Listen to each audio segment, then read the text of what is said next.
L'éternel Dieu, Seigneur. C'est bon, tu peux couper.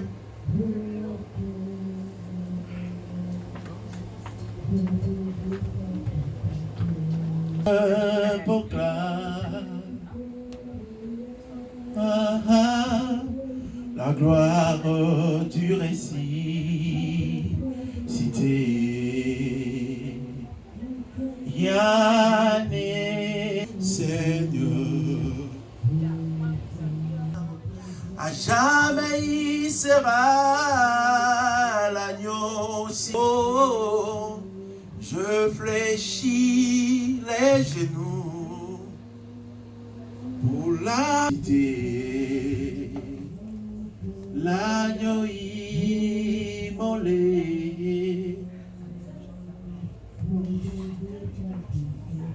Ça va te faire du bien, d'accord. Je me suis réveillée, c'est quand? Oui, avant-hier. Je parlais du souhait, je parlais du souhait du oui, en tout cas. Je le connais.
Chantons, prions, prions, c'est le bon Jésus.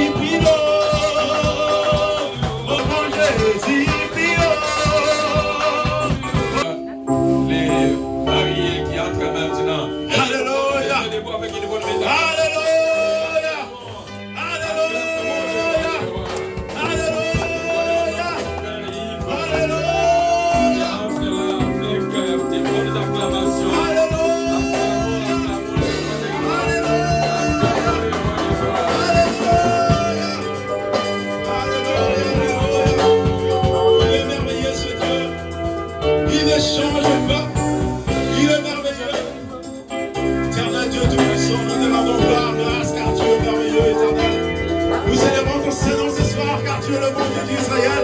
Toi qui unis, Père éternel, tu viens maintenant pour unir à ce lieu, Dieu tout-puissant. Merveilleux Dieu, nous te disons un grand merci. Oh, le lion de la tribu de Juda, viens régner à cet nom.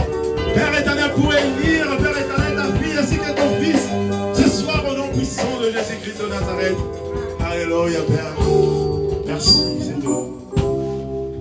Est-ce que nous sommes dans la joie? Amen. Est-ce que nous pouvons encore acclamer pour la présence de notre frère Yves qui est déjà là? Amen. Est-ce que nous pouvons acclamer? Je ne sens pas vraiment vos acclamations.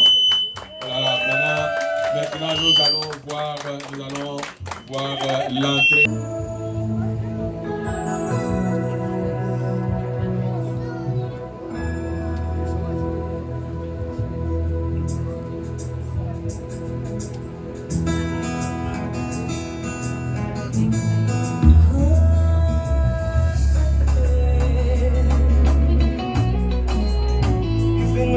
Motema na ngai esika basantu basanganye bazimoni maboko likolo lolanda mabe litondaka motema na ngai esika basantu basanganye bazimoni maboko likolo lolanda mabe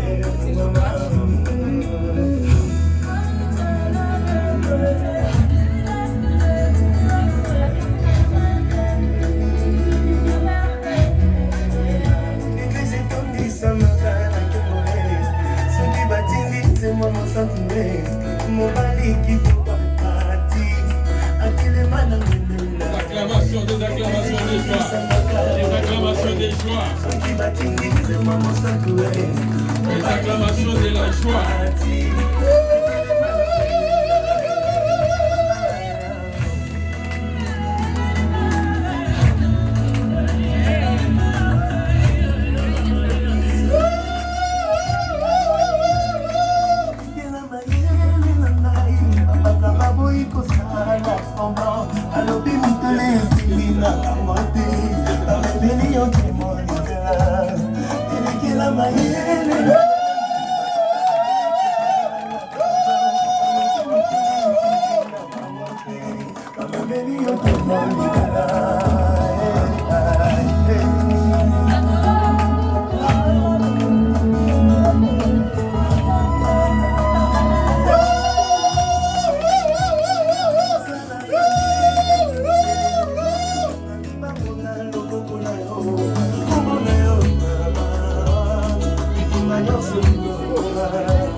Tendre Père, nous prions que les écluses du ciel s'ouvrent maintenant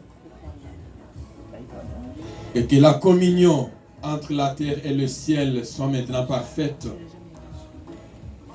et que tout ce que nous faisons ce soir en ce lieu sur cette terre puisse être acté au ciel selon qu'il est écrit, que tout ce que nous allons lier sur la terre sera également lié au ciel. Merci pour la présence du Saint-Esprit au milieu de nous. Pendant que nous sommes encore debout,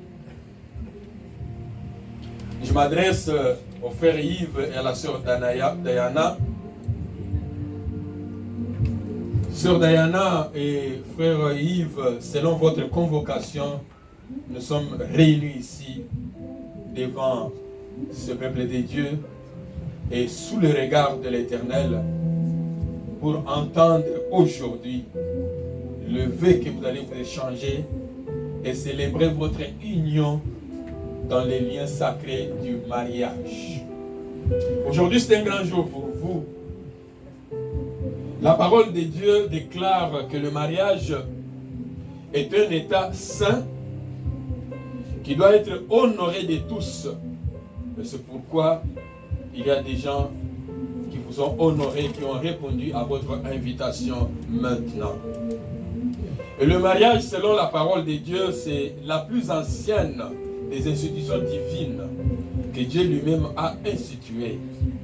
Il a institué au temps où l'homme était encore, où l'humanité était encore dans son innocence, avant que l'homme pêche contre son Créateur et qu'il soit banni du paradis terrestre.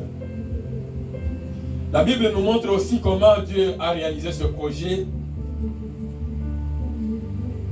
Après avoir créé l'homme, il vit que tout ce qu'il avait fait était bon. Cependant, Adam était encore un homme solitaire et il lui manquait une compagne qui puisse participer à son bonheur et à laquelle il pourrait manifester son amour et son affection. Probablement ça a été aussi le cas pour vous deux. Chacun a cheminé de son côté pendant plusieurs années, mais un jour, il est arrivé que vous avez décidé de vous mettre ensemble. Comme Dieu a dit, il n'est pas bon que l'homme soit seul. Je lui ferai une aide semblable. Il n'est pas bon que Yves soit seul. Et aujourd'hui, Diana et Yves, vous allez vivre ensemble. En ce temps-là, à la création, Dieu fit endormir l'homme dans un profond sommeil et il prit d'Adam une côte avec laquelle il forma la femme Ève. Et quand Adam se réveilla de son sommeil profond, comme quelqu'un qui était anesthésié, il composa un poème très court mais très profond. Et il dit, voici celle qui est l'os de mes os et la chair de ma chair. Voici celle qui est os de mes os et la chair de ma chair. C'est un grand jour pour vous. Je vous félicite pour votre décision de ne pas faire quelque chose qui va rester pendant très longtemps entre vous deux, mais vous avez voulu officialiser. Félicitations pour ce que vous avez pris comme décision. Vous pouvez vous asseoir. Et la maman est là. Que Dieu vous bénisse. Et félicitations parce que vous avez mis au monde un fils. Et ce fils a pris une décision aujourd'hui et vous l'accompagnez. C'est une marque d'amour, d'affection de la maman qui reste toujours maman. Amen. Chaque personne devant ses parents reste toujours l'enfant, quel que soit son âge. Vous êtes d'accord avec moi? Et merci. Vous pouvez vous asseoir, la famille de Yves. Et je vais aussi saluer la famille de notre sœur Diana qui est là. Même ses enfants, son fils est là parmi les personnes qui l'ont fait entrer ici. C'est son fils. Est-ce que vous pouvez vous tenir debout aussi, toute la famille de notre sœur Diana? Nous vous accueillons dans la maison de notre sœur. Merci, vous pouvez vous asseoir. Merci pour vous asseoir. Je sais que certains viennent d'Haïti, d'autres viennent des États-Unis. Donc, merci pour votre geste de sympathie. Amen. Et je vais donner la parole à deux personnes qui vont parler, qui vont dire quelques mots. Et j'espère qu'ils seront trop brefs. C'est le témoin de Yves qui va dire quelque chose. On va vous donner un micro, vous allez dire quelque chose. Alors merci. Alors bonjour à tous. Moi, je suis le cousin de Yves, je m'appelle Rodney, et je suis enfant unique. Donc, quand j'étais jeune, Yves, c'était un peu comme mon grand frère. Yves m'a su me montrer l'exemple, quoi faire. Des fois aussi, quoi ne pas faire. Ouais. Et de le voir aujourd'hui réuni avec Diana, je sais qu'ensemble, vous allez continuer à donner l'exemple d'un amour qui va toujours grandir. Alors, félicitations et merci. Merci beaucoup. D'un amour. Amen. Il y a un mot amour. Un exemple à suivre. Et je vais donner aussi la parole à notre sœur Ketli, qui va parler aussi. Va parler.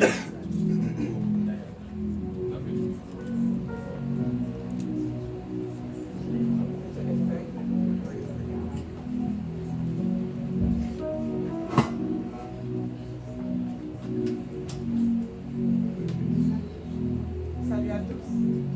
En octobre 1984, ma profession d'infirmière en santé communautaire me dirige au district sanitaire de Saint-Marc. J'arrive là-bas et je suis accueillie dans une petite résidence de l'hôpital Saint-Nicolas où je fais la connaissance de Diana. Diana, petit frère, infirmière, exerçant à la maternité et à la salle d'opération de l'hôpital. Toujours élégante et soignée, attachée à son travail, collaboratrice hors pair. Une franche camaraderie débute entre nous par le lien du travail et surtout parce qu'on demeurait dans un second temps au siège du district sanitaire. 5 années après, je pars pour le Canada, mais on maintient le contact. Dans l'intervalle, elle se spécialise en santé communautaire et prête ses services à l'hôpital de la communauté haïtienne à Port-au-Prince et elle complète aussi son cours en cosmétologie. Après des années de service à l'hôpital de la communauté haïtienne, elle décide de s'établir au Québec, où nous nous sommes retrouvés. Revenons à notre rencontre au district sanitaire de Saint-Marc, 26 ans en arrière. 1984 à 1989, c'est une période qui mérite d'être soulignée, car elle a vu grandir notre amitié. Une amitié qui, malgré la distance et l'épreuve du temps, a su résister et a su se nourrir. Notre vie au travail au district sanitaire de Saint-Marc, quoique parsemée d'embûches, est assez agréable. On rit ensemble, on partage nos joies, nos inquiétudes, nos espoirs. On suit ensemble notre cours de cuisine et de pâtisserie. Ainsi, en alternance, on met à profit nos talents pour l'équipe du district au besoin. Diana a un sens inné de la mise soignée en général. Lors de nos rares sorties ou loisirs, elle tient à ce que toute l'équipe du district, toute l'équipe qui loge à la résidence, soit bien coiffée, soit belle, bien maquillée. C'est ainsi qu'elle prend plaisir à mettre en évidence ses doigts de fée sur chacune de nous. C'est une collègue qui valorise les gens autour d'elle et entretient de bonnes relations avec ses amis. Bien que très courageuse et pleine de vie, Diana est de nature paisible et aime beaucoup la tranquillité. Sa foi en Dieu, l'amour qu'elle porte à ses enfants et l'amitié font toujours partie de ses priorités. Et tel que je l'ai déjà dit à Dan, l'amitié, c'est entre autres vouloir le bonheur de l'autre. Et si aujourd'hui, quelqu'un a droit au bonheur, c'est bien toi. Distinguée assistance, nos enfants ont besoin de modèles. Ils se posent la question à savoir quelle est la voie à suivre dans ce monde où le fossé paraît si grand entre la génération d'aujourd'hui et la nôtre. Dans ce monde où l'argent et la rapidité occupent tant d'espace. Nous sommes appelés à leur prouver que malgré les différences, nous avons toujours un point de rencontre. Efforçons-nous de leur donner l'exemple par la force de notre foi, l'excellent guide sur la manière d'apprivoiser ce précieux cadeau du Seigneur qu'est la vie. Très chers amis, permettez-moi de clore cette présentation. En vous invitant à méditer cette prière de François d'Assise. Là, Seigneur, faites de moi un instrument de paix. Au Seigneur, que je ne cherche pas tant à être consolé qu'à consoler, à être compris qu'à comprendre, à être aimé qu'à aimer. Car c'est en donnant qu'on reçoit, c'est en suppliant qu'on trouve, c'est en pardonnant qu'on est pardonné, c'est en mourant qu'on ressuscite à l'éternel. Amen. Chers filleuls, Yves et Diana, félicitations. Que le Seigneur bénisse votre union. Merci. Merci. Je croyais que les acclamations devaient être un peu beaucoup plus que cela. Est-ce qu'on peut encore acclamer plus que cela? Très rapidement, nous allons passer à la méditation de la parole de Dieu. Je sais que le moment, si je vais dire, mais vous allez réécouter la cassette plusieurs fois. Quand vous l'aurez écouté au moins 7 fois, vous allez comprendre quelque chose. Parce que ce message est pour vous. Amen. Le message est pour vous et le message est aussi pour chacun de nous ici présents. Je vais partager avec vous une pensée qui se trouve dans les Saintes Écritures. Un jour, les pharisiens, c'est-à-dire que les hommes de la loi, ils ont rencontré Jésus et souvent ils lui posaient des questions. Nous sommes dans Matthieu chapitre 22, verset 34 à 40. Il est écrit ce qui suit. Les pharisiens ayant appris qu'il, Jésus, avait réduit au silence les Sadducéens, se rassemblèrent et l'un d'eux, docteur de la loi, lui posa une question pour l'éprouver. Il y a quelqu'un, un docteur de la loi, qui vient poser la question à Jésus-Christ pour l'éprouver, pour savoir de quoi il est capable. Il lui pose cette question, il dit, Maître, quel est le plus grand commandement de la loi? Jésus lui répondit, tu aimeras le Seigneur ton Dieu de tout ton cœur, de toute ton âme et de toute ta pensée. C'est le premier et le plus grand commandement. Voici le deuxième qui lui est semblable. Tu aimeras ton prochain comme toi-même. De ces deux commandements dépendent toute la loi et les prophètes.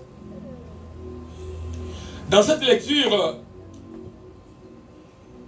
Jésus répond à une question qui lui est bien posée. Et nous comprenons bien, il parle ici d'un thème très important, qui est le thème central de la Bible, qui est un thème central du christianisme. C'est quoi? C'est l'amour. Est-ce que nous pouvons dire tous ensemble l'amour? Et j'ai entendu aussi ici, Rodney a terminé son mot en parlant de l'amour. Et j'ai un texte dans le Nouveau Testament, toujours. C'est l'apôtre Paul qui écrit cette lettre aux chrétiens de Corinthe. Et cette lettre est adressée aussi à tous les croyants comme vous et moi. Il dit ceci au chapitre 13, verset 1 à 3. Je vais m'arrêter d'abord au verset 3. Et puis après, je vais développer à partir du verset 4 jusqu'au verset 8. Voici ce qu'il dit.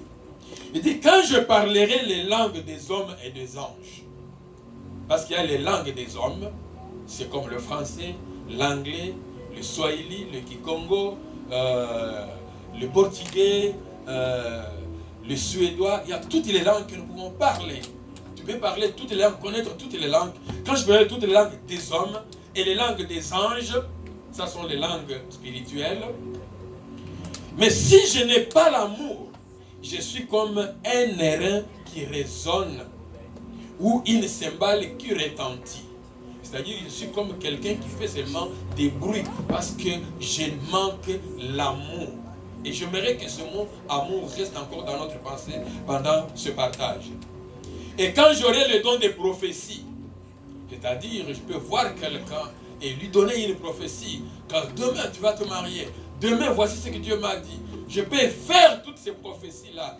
Mais si je n'ai pas l'amour, même si, et quand j'aurai le don de prophétie, la science de tous les mystères, et toute la connaissance, quand j'aurai même toute la foi jusqu'à transporter des montagnes, si je n'ai pas l'amour, je ne suis rien.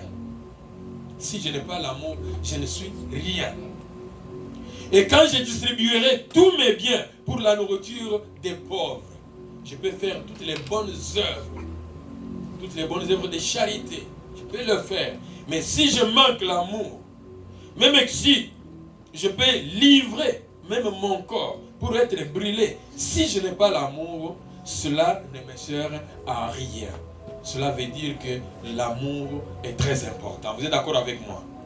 L'amour est très important. Et ce soir, la clé que je vais donner à Yves et Diana pour bâtir votre union, votre foyer, afin que votre foyer soit un foyer solide, un foyer que les gens peuvent imiter, un foyer sur lequel les gens peuvent venir se reposer, venir demander un conseil. La clé que je vous donne, il y a plusieurs clés, mais la clé que je vous donne aujourd'hui, c'est l'amour inconditionnel. Amen. L'amour inconditionnel. Et j'ai intitulé notre message, l'amour inconditionnel est une des clés pour bâtir un foyer solide. L'amour inconditionnel. Quand je parle de l'amour inconditionnel, c'est-à-dire qu'un amour qui n'a pas d'intérêt, un amour qui n'a pas de conditions. J'aime tout simplement. Je crois que pendant plusieurs jours, chaque fois que je parle avec Yves, avec Diana, j'ai entendu plusieurs fois Yves dire « je l'aime ». Tu as toujours dit « je l'aime », tu l'aimes. Mais peut-être tu as utilisé ce mot-là « je l'aime » sans entrer en profondeur. Et ce soir, je vais te donner quelques éléments pour entrer en profondeur de ce mot-là « je l'aime ». Tu l'aimes. Et je crois qu'elle aussi te dit « je t'aime ». Mais avant d'y arriver, je vais attirer l'attention de chacun d'entre nous qu'aujourd'hui, dans ce monde où nous vivons, sur cette terre, l'institution que Dieu a établie, le mariage, c'est une institution qui est menacée, tant parmi les chrétiens que les non-chrétiens. C'est-à-dire les croyants et les non-croyants. Les statistiques le montrent qu'il y a un bon nombre de mariages qui sont célébrés dans l'église, et un bon nombre de mariages qui ne sont pas célébrés en l'église, en dehors de l'église, qui, après quelques jours, ou après quelques semaines, ou après quelques mois, ou après quelques années, ce mariage est brisé, les gens se séparent. Mais pourquoi? Vous êtes venus aujourd'hui dans la joie, et on vous voit là, vous êtes tout beau. Quelques jours après, quelques semaines après, quelques mois après, les gens ne sont plus ensemble. Et ce pourcentage est vraiment partagé, 50%, 50%. Les divorces. Et si vous regardez encore les statistiques, vous allez voir qu'au Québec où nous sommes, en Amérique du Nord, c'est la province où le taux de divorce est le plus élevé en Amérique du Nord, c'est le Québec. Ce sont les statistiques qui le disent, ce n'est pas moi. Et le constat est là. Mais notre souhait aujourd'hui, c'est vous donner la clé, une des clés qui vont vous aider à résister contre les démons des divorces qui existent. Amen. Et vous allez certainement résister contre cet esprit-là de divorce. Vous allez rester unis ensemble le plus longtemps possible jusqu'au dernier souffle de vie sur cette terre. Il y a plusieurs causes qui font que les gens qui se marient aujourd'hui, demain, ils se séparent. Il y a plusieurs causes. Je ne vais pas entrer là-dedans maintenant. Mais ce que je vais vous donner, c'est seulement la clé. Et cette clé, je vais l'appeler comme une clé passe-partout, qui peut ouvrir toutes les portes qui sont fermées. L'amour inconditionnel. Mais quelles sont les caractéristiques de cet amour inconditionnel selon ce texte que l'apôtre Paul a adressé à l'église de Corinthe? Il dit ceci: l'amour, au verset 4, l'amour conditionnel est patient. Et je vais vous demander d'être patient. Yves, sois patient. Diana, sois patiente. Lorsqu'on manque la patience, qu'est-ce qui va arriver? Là où il n'y a pas la patience, il y a la frustration. Là où il n'y a pas la patience, il y a l'agressivité. Là où il n'y a pas la patience, il y a le jugement précoce. Patientez tout simplement. Vous connaissez Diana, mais vous ne la connaissez pas. Diana, tu connais Yves, mais tu ne le connais pas. Ça va prendre encore du temps. Ah, je ne savais pas que tu étais comme ça.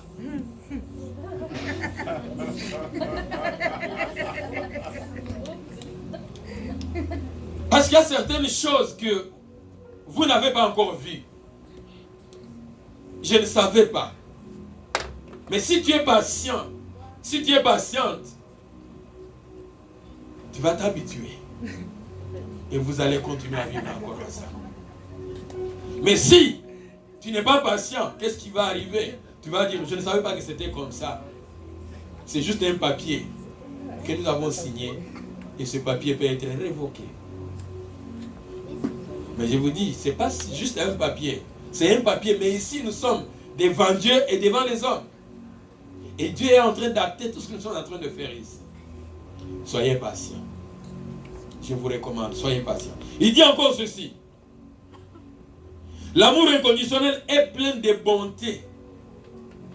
Pas seulement bonté, mais plein. L'amour est plein de bonté. Vous devez être bons l'une envers l'autre. Avec un cœur qui est sensible. Un cœur qui sait pardonner. Un cœur qui est sensible. Un cœur qui sait pardonner. Pas un cœur trop dur. Yves, il ne faut pas être trop dur. Les hommes souvent nous sommes trop durs. Mais il ne faut pas être trop dur. Parfois les femmes aussi, nous sommes trop durs. Moi, nous les Haïtiens c'est comme ça. Moi, nous les Québécois c'est comme ça. Nous sommes durs. Non. Vous êtes ensemble. Et la Bible dit, lorsque l'homme et la femme se mettent ensemble, ils deviennent un seul corps, une seule chair. Quand vous devenez une seule chair, il n'y a plus le Québécois, il n'y a plus l'Haïtienne, mais vous êtes devenus une nouvelle nature, vous êtes une seule chair. Physiquement, oui, vous êtes encore là, mais spirituellement, vous êtes devenus une seule chair. Donc, vous devez vivre ensemble, plein de bonté. Montrez-vous cette bonté-là jour après jour. Il continue au verset 7, dit ceci, je saute d'autres, je vais vous donner l'essentiel. L'amour inconditionnel excuse tout, croit tout, espère tout et supporte tout. Excusez tout, croire tout, espérer tout, supporter tout. C'est ce point-là qui est très important, qui échappe beaucoup de gens et les gens se séparent.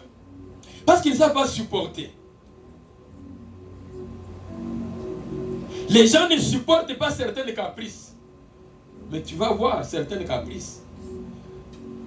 Elle lisait là-bas, elle dit qu'elle aime beaucoup faire... J'ai entendu quelque chose de beauté là-bas. Hein? Cosmétologie. Là, nous sommes dans les sciences. Amen. Cosmétologie. Ça, je ne connaissais pas. Merci de m'apprendre un peu quelque chose là. Chaque jour, on apprend quelque chose. Cosmétologie. C'est la science qui s'occupe de quoi? De la beauté. Donc, tu dois entretenir cette fleur. Parce qu'elle aime ça. Hein? La beauté.